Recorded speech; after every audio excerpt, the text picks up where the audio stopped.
Flock, Shock and Peril, Chapter 26. Up ahead, the first few sheep vanished through the doorway into the garden room. Yet no sooner had they disappeared from sight than their woolly rumps reappeared, reversing back into the passage again and crashing into the others in a muffle of shrieks and insults. Hex lifted his head like a scaly periscope. "I don't like the look of this," he muttered ominously. Neither did Alex. To be honest, he didn't much like the look of Hex's face either. Drained of its steely shimmer, it now looked as if the snake had been dipped in flour, so it was with a rising sense of dread that he began wading through the sea of fuzzy backs, aware that the bleating was dying away around him as a cold fear rippled over the flock. In the new silence, a different sound became audible, thumping, dull and regular, and it was coming from the direction of the garden. Hex gulped. Pushing past the last few sheep, Alex stepped into the garden room, quickly edged round the wall and, biting his lip, peered through the window. And gulped too. The garden heaved with mannequins.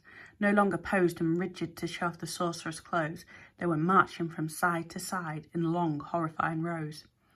Alex felt the breath almost stop inside his chest, watching as they turned in unison and began stamping in the other direction, as jerky as robots.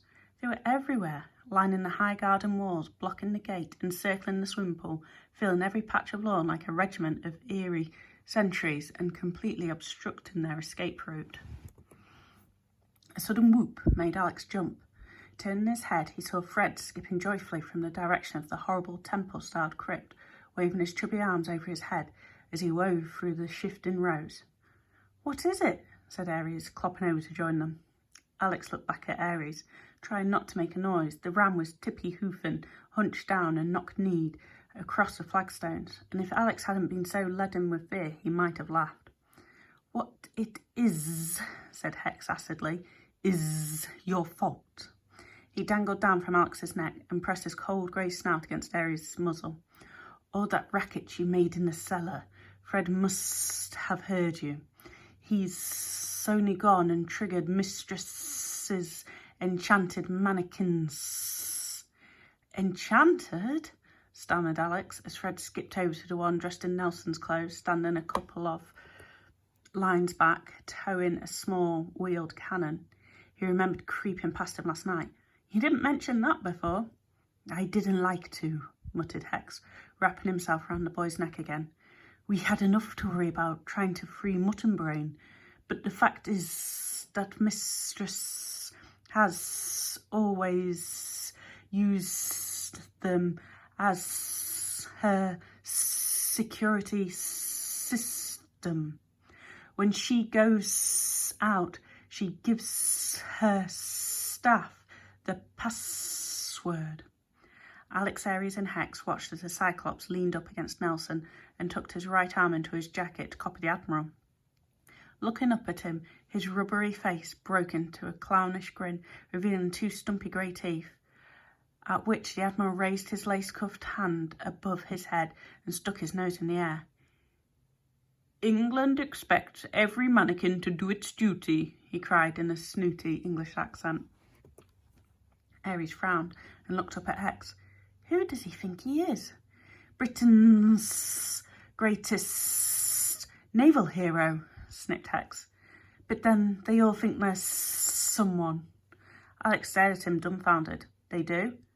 "The Mistress was lonely," explained Hex, "giving each one the personality of the people whose clothes they wear, made for plenty of guests for her Christmas cocktail parties and soirees on gloomy Tuesday afternoons." Which explained Marie Antoinette's dainty steps, Alex now supposed, and the way Captain Smith was wheeling round with a telescope to his eye. He shivered, aware that every mannequin was a souvenir of someone's horrible death.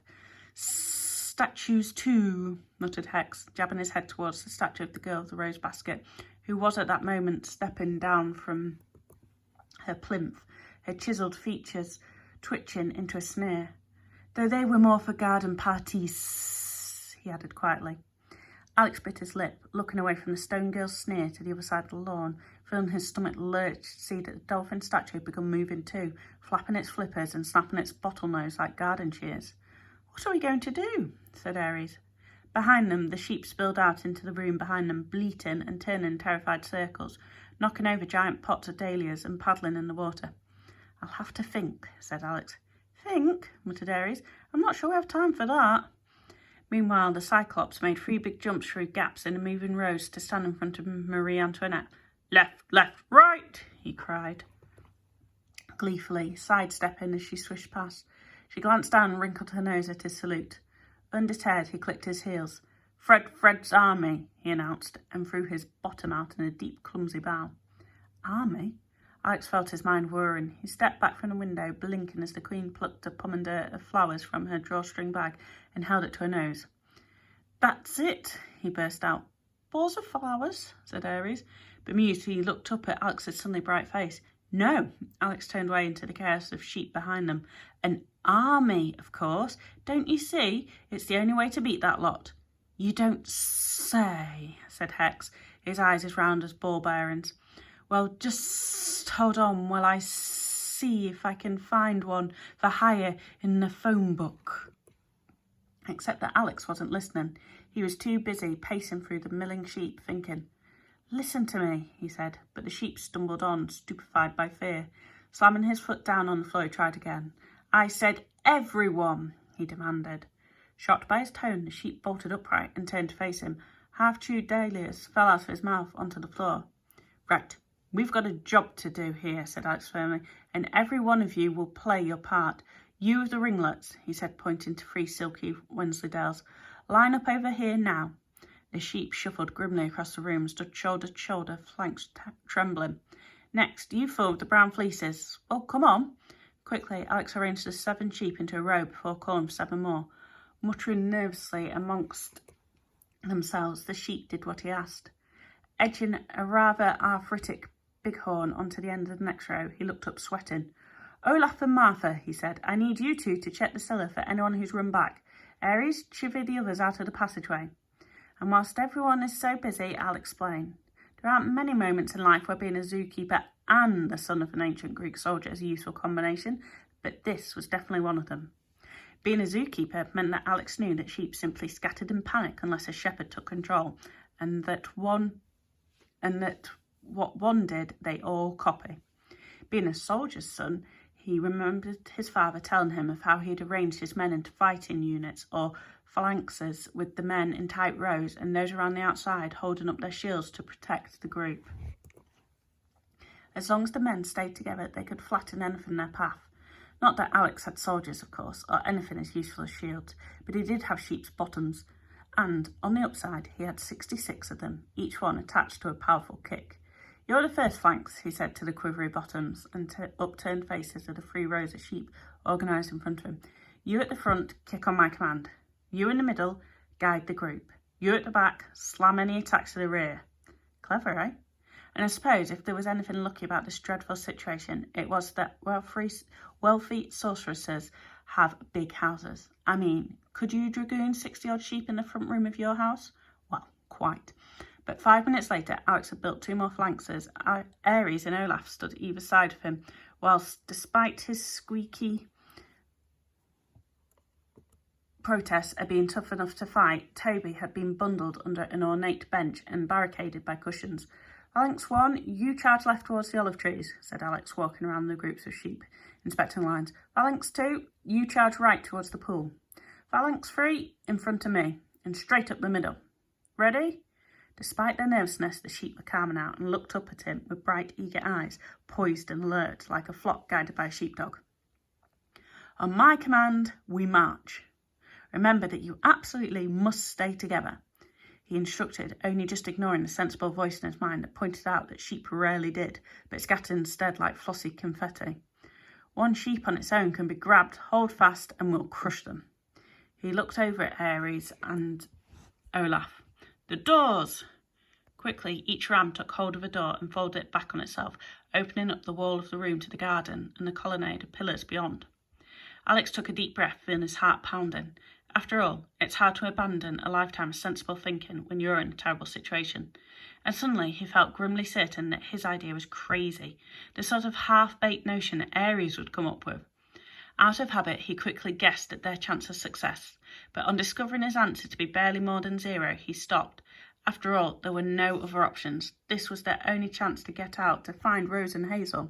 It had to work. On hearing the swoosh of doors, Fred, who'd been busy peering down the mouth of Nelson's cannon, shot upright and stared, his eyes goggling in astonishment. "Attention!" he shrieked. Around him, the mannequins stopped, spun towards the house, and regarded it with eyes as dead as buttons. But for a moment, the two strange armies stood and faced one another. Silk skirts and feathered headdresses rustled in the breeze. "March!" cried Alex. Slowly, the sheep began to move in their appointed directions. Guided by the sheep in the middle rows, they wobbled like woolly tanks over the lawn, presenting their bottoms to the enemy. "Mon Dieu!" squealed Marie Antoinette, fluttering her fingers to her face, appalled at the view. Around her, the mannequins sniggered, a sound like plastic boxes being scrunched. "Attack! Attack!" yelled Fred, leaping up onto the funnel of the cannon. Now the mannequins lurched forward, boots creaked and spurs jangled.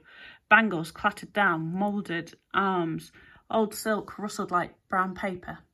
In their midst, Fred rose, frowning like a furious troll riding on the cannon. "Take aim!" he cried. The mannequins raised their arms, brandishing spears and swords, rifles, nets and ice axes, not to mention some rather vicious-looking handbags. Behind the third phalanx, Alex reached down, touching Olaf and Aries' horns, who walked either side. "Everyone keep marching," he commanded.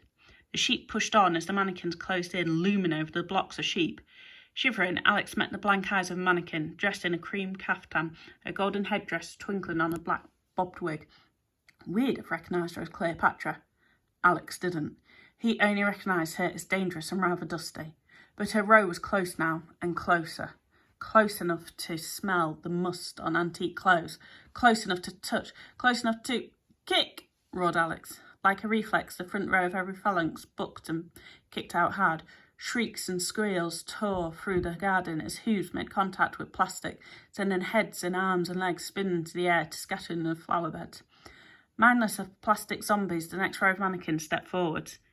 "Kick!" commanded Alex. Again, the outside sheep tipped forward, slamming the figures in front of them.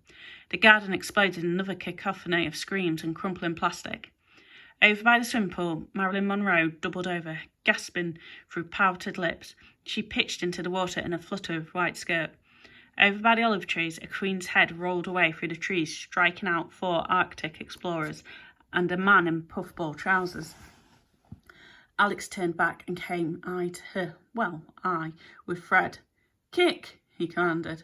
This time the hooves of the third phalanx slammed Nelson over backwards, snapping him in two over his cannon. From the grass, the Admiral waved his good arm helplessly into the air, bewildered by falling plastic body parts. "Nellie! Nellie!" roared Fred. He leaped down off the cannon and poked the Admiral's crumpled head. Looking up, he glared at Alex. Slowly, he unfastened Nelson's starburst medal and pinned it to his own chest. "Fred, Fred, kill Alex and scummy, scummy woolies." Smiling nastily, he looked at the boy and reached into his pocket, drawing out a long match. He dragged it down the side of the cannon and lit the fuse. "Oh, no, you don't!" shouted Alex. Leaping around the side of the phalanx, he threw his weight behind the breech of the cannon and spun it round to face the lines of approaching mannequins. There was a resounding boom as the cannonball tore through them, and when the black cloud of smoke cleared, Alex saw 20 or more of them smashed to pieces, jerking on the grass. His heart soared. The plan was working. What? Squealed Fred. Stumbling towards Alex, soot-faced and dazed from the cannon blast, he flung out his arms to grab him, at which Alex exchanged a rapid glance with Olaf, and together they charged, each hooking a horn each through Fred's belt to carry him over to the snapping dolphin. With a single coordinated toss of their heads, they launched the Cyclops into the dolphin's mouth. Squeaking with delight, the dolphin began swinging him from side to side, boxing the Cyclops' ears with his stone flippers, and making a sound like a cauliflower being repeatedly thumped. "Well done," shouted Alex. He scanned the garden to see that more than half of the mannequins now lay groaning on the lawn. Commanding the sheep to kick again, Alex glanced over at the gate to see 3 mannequins guarding it, wearing padded orange suits, what appeared to be fishbowls on their heads, and silver boots, who we'd recognised to be astronauts. As the squeals of plastic rang through the garden again, Alex gently unwound the snake from his shoulders. "Hex," he said, "I need you to open those gates." The snake nodded and slithered through the stomping feet to the safety of the tulip borders that lined the drive to the gate. In a flash of silver he was gone, and Alex turned back to the fray, hoping the snake would be all right. After all, venom has no effect on a mannequin, and for once in his snaky life, Hex was vulnerable. Again and again, the sheep phalanxes bucked and moved forward. Olaf and Ares joined the front of the third phalanx, adding their formidable kicks to the others, bleating furiously. Alex laughed as a blizzard of snow-booted legs fell around him.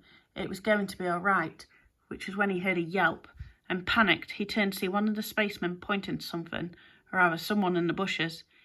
"Ares!" he shouted. "Hex needs help!" Peeling away from the group, Ares saw all three spacemen peering into the border.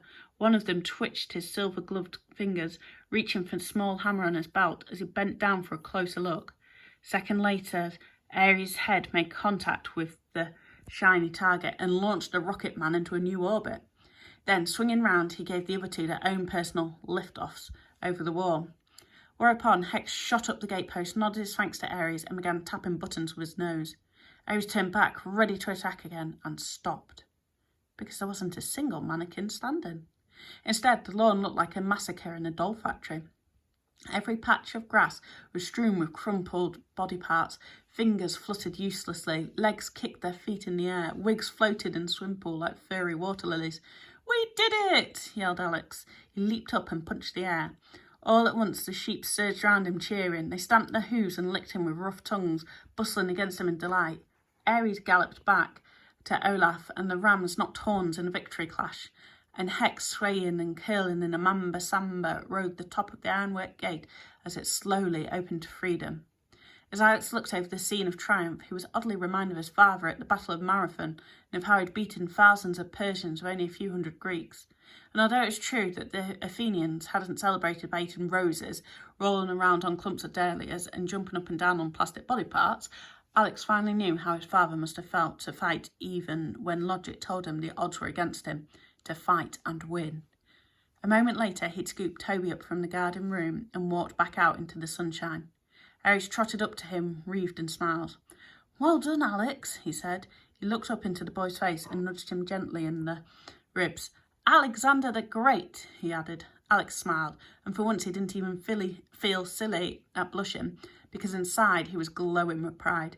But there was no time to lose. Stepping deftly over the muddle of body parts, he led the flock to the gate and lifted up his arm for Hex to slither down. The open road lay ahead of them. Alex turned and looked into Hex's sparkling eyes. "Which way?"